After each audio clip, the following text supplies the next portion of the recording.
দীপা ও সূর্য লাবণ্যকে উদ্ধার করে তার কাছে রুডির সকল কথা শোনার পরে বাড়িতে ফিরে সকলের সামনে রুডির মুখোশ খুলে দেয়। বিস্তারিত জানতে ভিডিওটি সম্পূর্ণ দেখুন। দীপা সূর্যকে নিয়ে সেনগুপ্ত বাড়িতে ফেরার পরে জয়ের কাছে জানতে পারে লাবণ্যকে খুঁজে পাওয়া যাচ্ছে না। সঙ্গে সঙ্গে দীপা পাগলের মতন লাবণ্যকে খোঁজার জন্য সেনগুপ্ত বাড়ি থেকে বেরোতে যায়। তখন সূর্য বলে ওঠে, আমিও যাবো দীপা তোমার সঙ্গে। এরপর দেখা যায় দীপা, সূর্য ও জয় মিলে লাবণ্যকে খোঁজার জন্য সেনগুপ্ত বাড়ি থেকে বেরিয়ে পড়ে।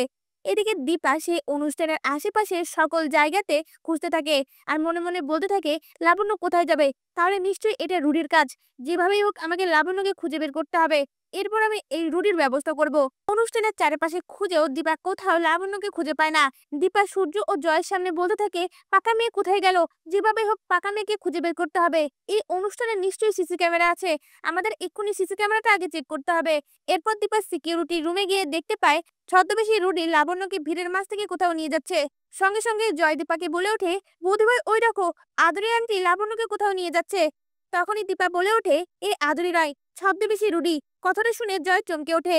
এরপর দেখা যায় দীপা, জয় ও সূর্য মিলে লাবণ্যকে যে রুমের মধ্যে আটকে রাখা হয়েছে সেই রুমে যায়। দীপার দরজাটা খোলা মাত্রই লাবণ্য দীপাকে দেখা মাত্রই ভালমা বলে ডেকে ওঠে। আর সঙ্গে সঙ্গে দীপাও লাবণ্যর কাছে ছুটে যায়। এরপর লাবণ্য দীপাকে সকল ঘটনা খুলে বলে। লাবণ্য বলে ওঠে, ভালো মা, ওই ছদ্মবেশী মহিলাটা হচ্ছে রুডি দাদা। আমি নিজের চোখে স্বপ্নে দেখেছি, তাই জন্য রুডি দাদা আমাকে এখানে বন্দি করে রেখেছে। এই কথা শোনা মাত্রই দীপা লাবণ্যকে জড়িয়ে ধরে আর বলে ওঠে, আজই হবে এই রুডির শেষ দিন।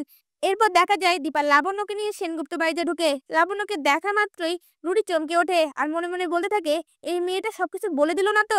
আমাকে যেভাবেই হোক এই সেনগুপ্ত বাড়ি থেকে এক্ষুনি বেরোতে হবে। তখনই দীপা এসে রুডির সামনে দাঁড়ায় আর ছদ্মবেশী রুডির মাথার চুল ধরে টান দিয়ে সকলের সামনে নকল চুলটা খুলে দেয়। আর ছদ্মবেশী রুডিকে দেখে সেনগুপ্ত বাড়ির সকলে চমকে ওঠে। তা ভিউয়ার্স, এমনটাই যদি নতুন পর্বগুলিতে হয় আপনাদের দেখতে কেমন লাগবে? আপনাদের মতামত আমাদের কমেন্টে জানান। ধন্যবাদ।